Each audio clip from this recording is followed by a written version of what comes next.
on Government Order of the Day number 4. Radio New Zealand Amendment Bill. Interrupted debate on third reading. Members, when we were last debating the third reading of the Radio New Zealand Amendment Bill, Chris Farfoy was speaking and has 5 minutes remaining if he wishes. Mr. Speaker. Well, Chris Farfoy. Thank you very much for giving me some extra time. I thought I had less than that, but I'll take that gladly.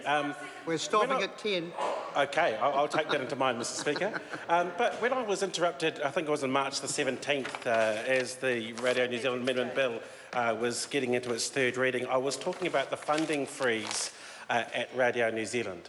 And there's quite opportune timing of a story on the Fairfax website Stuff this morning, which highlighted the changes in some of the costs of the new Checkpoint show. But in amongst some of those costs, and which I think are fair enough given the changes that they've made there, there was some comments by Richard Griffin, the chair of the Radio New Zealand board, and Paul Thompson, the chief executive of Radio New Zealand, which I think speak to some of the issues that we've had on this side of the House with the funding freeze at Radio New Zealand. And if I can, Mr. Speaker, I'll just read from that story. It said, Paul Thompson and Chairman Richard Griffin told this, I think it should be the Commerce Select Committee in February, that Radio New Zealand would not seek extra funding in the May 26 budget after accepting it is not a priority for more government cash.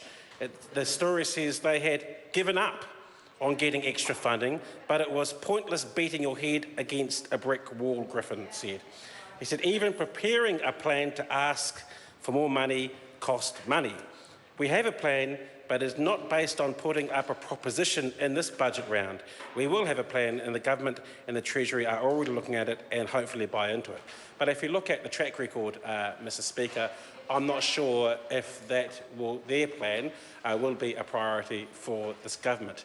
Radio New Zealand has had a funding freeze ever since Dr Coleman was the Broadcasting Minister, then Craig Foss was the Broadcasting Minister, and I would have hoped that Amy Adams is Broadcasting Minister, who out of those three I think understands the broadcasting industry the most, and especially the challenges that that particular broadcaster has, would have seen fit for some kind of new vision for Radio New Zealand. But instead of a new vision for Radio New Zealand, we've seen a new normal for Radio New Zealand, and that is a funding freeze. For the last 7 years, they've had absolutely no increase in their funding whatsoever, but have been tasked with taking on a challenge that every other media outlet, whether they be traditional print, traditional radio or traditional television, have been asked to do, and that is the convergence of those technologies coming together. And in that speech on March 17th, I said I did not want to delay this bill anymore. So it's painful to sit here and talk about some of these concerns that we have, because we won't actually want this piece of legislation to pass.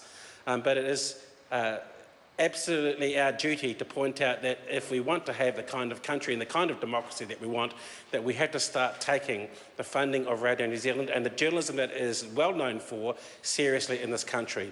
And Mr. Speaker, that certainly cannot happen when you've got a government on that side of the House that has an attitude that says we don't care about Radio New Zealand, just do what you have to do, but you can't do anything that challenges the way you do your business without any more funding. And it is absolutely imperative that they are given more funding, because at this current stage we're looking at more layoffs while we're asking this entity to do much, much more. And I don't think that's fair on the current staff and the current management. It's certainly not fair on the thousands or millions of New Zealanders who see it as a very important piece of our public broadcasting environment, especially when given TVNZ has become extremely commercial, where they rely on information from Radio New Zealand being unbiased, being up to date, being informative, being inquisitive in the way that they want their news and current affairs to be. So I won't take up too much more time with the House other than to talk about our concern that even the priority again, that this piece of legislation has been put last on the order paper today. So I'm here again finishing off a day debating, in an interrupted speech, debating this piece of legislation because the government just pushes it to the back. I wonder when this piece of legislation will ever get passed if this government keeps on making it a very low priority. I call Brett Hudson.